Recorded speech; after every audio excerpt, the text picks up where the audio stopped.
Oh, how's it going, everybody? Welcome to my little channel here on the interwebs. Oh man, Twitter's such a dumpster fire. It really is. It really is. But anyways, I wonder if this video is going to get me in trouble with the Twitter Audi people handling this case. Of course, I am continuing my coverage of this tragic that happened in, I think, in Wyoming, and that is Gabby Petito. But this is my case, how the police did nothing wrong in her case. That's right. But I'm also going to do some reading some comments. This video right here, well, not this video, but yeah, has gotten 316 views. I thank everybody that's watched it. I thank everybody, even if they left hateful comments down below, for commenting down below. Thank you. I really do appreciate this. Hopefully, Brian Laundrie is caught, but this isn't what the video is about. Anyways, I don't know which ones I read on Friday, but I'm going to probably read most of them.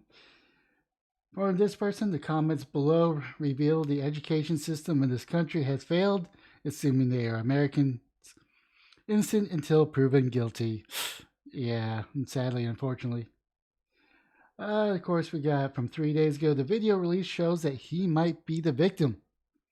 You clearly do not know anything about domestic violence. And this is the issue that I have with a lot of people on Twitter, is that they're viewing, I think this is spurring up a lot of emotional baggage or emotional history that they have, which is clouding them. Now, I don't want to kind of attack them or anything. It's just, I just have a feeling that they're not able to see things as they are just through the prism of what their past determines. And there's really nothing wrong with that. It definitely gives some insights and definitely puts a different spin on an area where we haven't really seen before. Actually, the video release stated that he was the victim, Abby was the aggressor. That was 2 days ago. 19 hours ago, there was a response. An actual victim of a 16-year-old physical and mentally violent marriage, including the knives and fists. I'm glad you're out. Which I am positive is much longer than any marriage you've been. Gabby is manipulative and extremely narcissistic. I guess that's another word I can't say. Abuser. Never, not once, did I ever take blame for his abusive antics. Every single time in the 16 years, I told the absolute truth. Gabby never once said that she was defending herself. Brian, on the other hand, did. Interesting take. I mean, I'm gonna have to take this at face value. I mean, if Melissa was definitely was in an abusive relationship and a marriage for 16 years, doesn't her lived experience have any weight? Anyways, moving on. Yeah, I started stating facts that Gabby was the abuser and I got chewed out by a woman. Bad. I knew women just like her. She can't pull the wool over my eyes. She is on the run from New York. Mom divorced, remarries. Mom didn't run when she complained throughout the trip. Mom knew the daughter had issues. She probably glad that she was not in the house. Ouch. I would have dropped everything to give my daughter peace. Blah, blah, blah, blah, blah, blah. Yeah. No, I was going to continue on, but this is going a little on, further on. But anyways, I'm going to go on. Utah police released body camera image of Gabby Petito right after apparent fight with boyfriend. Police have released body cameras or camera images of Gabby, 22-year-old that went missing, which was actually found dead across country road trip with her boyfriend during an incident August 12th. Photos show Petito and her boyfriend Brian Laundrie, talking to an officer after her 2012 Ford Transit was pulled over by the MOAB Police. Another of which shows her to be crying, sitting back at the police vehicle. On August 12th, the MOAB responded to an incident involving the couple, but insufficient evidence existed to justify criminal charges. Kind of. Police Department Chief Brett Edge said in a statement Tuesday night the officer responded to the report of domestic problem after a witness said the couple involved in an altercation at the Arches National Parks drove off in a white van, according to the police report. When the officers located the van, it pulled it over for a traffic stop, and the couple admitted to arguing that Petito slapped Laundrie, according to the report. Couple also said that the police also stated that the police that Laundrie did not hit Petito. The couple stated to the police that Laundrie did not hit Petito. Police told the police that she suffered from severe anxiety and other medical conditions, which were retracted from the police report, and that the couple's argument had been building up for days. Police labeled the incident as a mental emotional break rather than a domestic assault, according to the report. Police are also actively looking into the connection between the disappearance of the double homicide of two women that occurred in Grand County, Utah, and August 13th. The Grand County Sheriff's Office announced Tuesday the investigator would be searching for Petito had expressed frustration that the boyfriend has not shed any light on her possible whereabouts, except that we do. Then, of course, in all fairness, I want to make sure that I am showing all of the story resulting into this traffic stop. Now, I am isolating the traffic stop, what the cops knew, or what we know. I know that there was an altercation at a store or restaurant that wasn't included into this traffic stop. I am going with what the cops knew at the time. A 911 caller, Brian slapped Gabby Petito in MOAB. Of course, MOAB, Utah, according to the 911 call to Grand County Sheriff Office, Brian Laundrie was hitting Gabby Petito, his fiancee, prior to them being pulled over in MOAB. We drove by. The gentleman was slapping the girl. The caller said they ran up down the sidewalk. He proceeded to hit her and drove off. The caller description that Laundrie slapped at Petito on August 12th tells a different story of an incident that was provided by police camera footage from that day. The footage, Laundrie told officers that she caused a visible scratch on his face. Petito admitted that she punched him in the arm, as well as they were getting pulled over at the Arches National Park. Officials later stated that they had considered charging Petito with a domestic violence crime. During that stop, there was never detailed mention of Laundrie hitting Petito. Ultimately, the officers decided that they were dealing with mental health crisis and not a domestic assault. No one was charged. The pair told the police that they've been arguing more than usual and their relationship had been strained recently after traveling together for 4 to 5 months. That's 4 to 5 months that they really weren't separated. That's a really long time to be with someone with no breaks, no weekends off, no I'm taking a 30-minute drive or 8 hours to work. That takes a lot of dedication to make that work.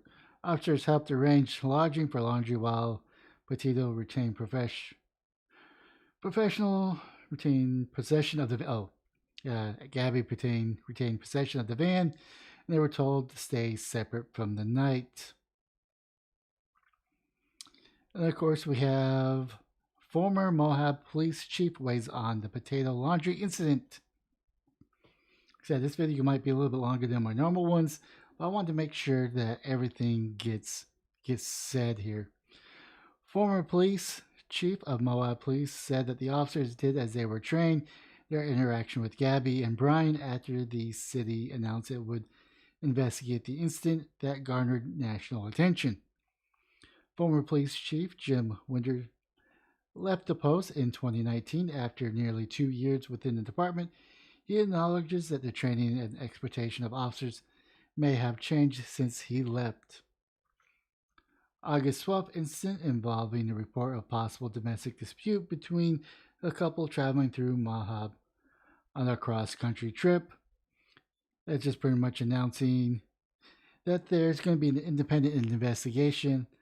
I'm pretty sure there's going to be charges, unfortunately, because, all cops are bastards and they got to be tried, be held to a higher standard, which I agree, but I don't think there should be charges. I think they did it. Nothing points to domestic violence at this time. Keep in mind that there was 2 witnesses, and then we had Gabby and Brian. There was 4 people, 3 people's story lined up, and then there was an outlier. And unfortunately, I don't think the cops had the phone number of the 911 caller that reported Brian slapping, or he probably would have called or followed up with that. But keep in mind, this interaction literally lasted slightly over an hour. There's only so much you could do with an hour. Actually, I think it was like an hour and 20 minutes. Either way, it doesn't matter. That's really a short period of time. In context, that the officer did an exceptional job. From my experience, Winter said they arrived, immediately separated the 2 folks. They treated them with dignity and respect and compassion. I understand there's some people that are going to disagree. The 1 hour and 17-minute interaction was caught on body cam video. Only one of the video has been released to the public, as prompted some praise and widespread criticism online. Wilder encourages the public to keep their powder dry and wait and see. People are ascribing the particular psychological traits to Mr. Laundrie and Mrs. Petito from the video, indicating that one path had been taken versus another.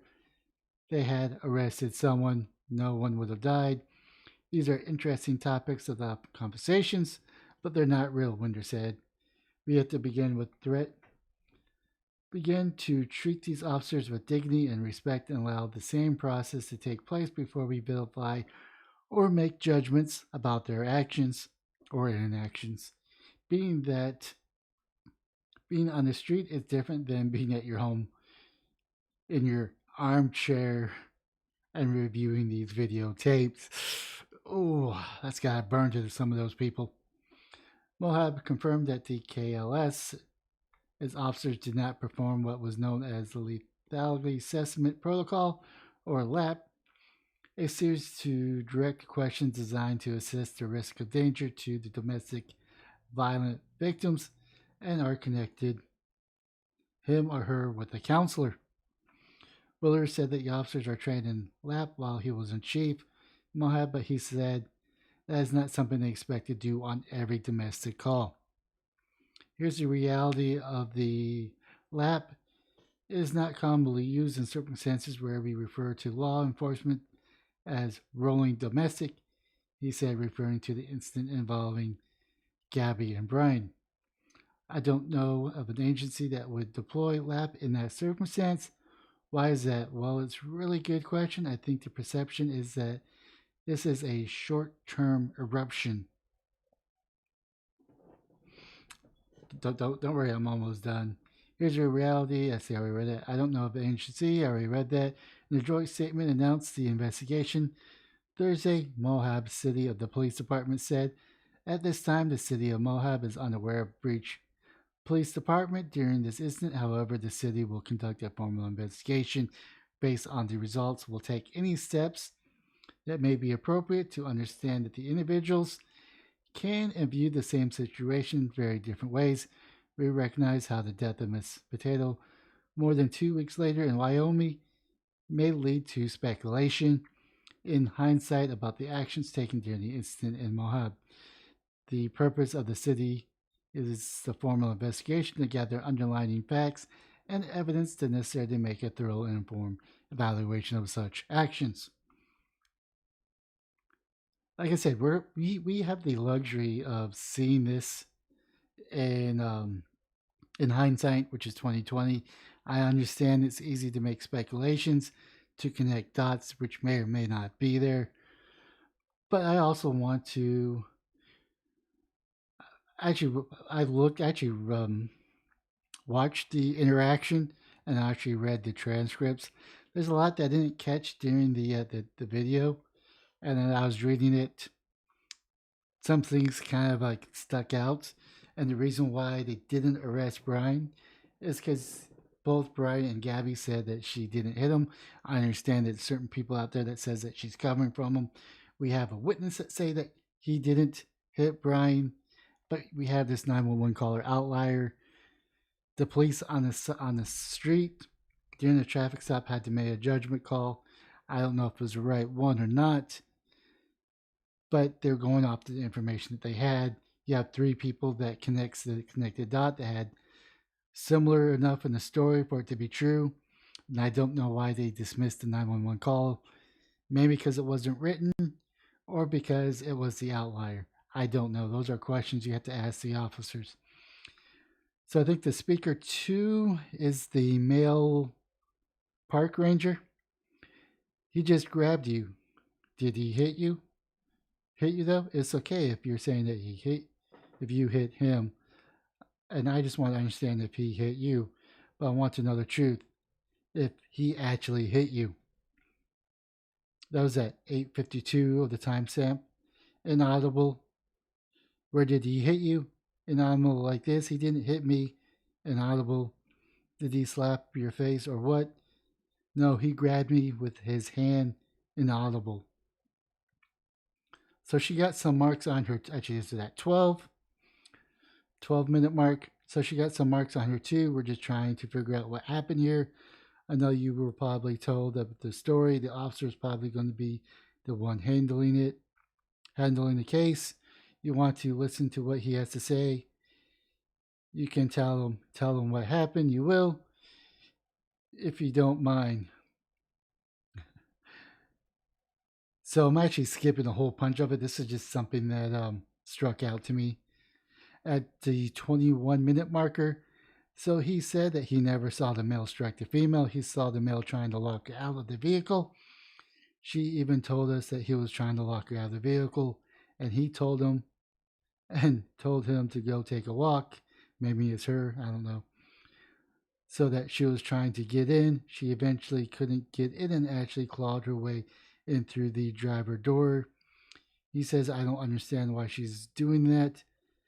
I think it's because it was the only door that wasn't locked that she can get it through.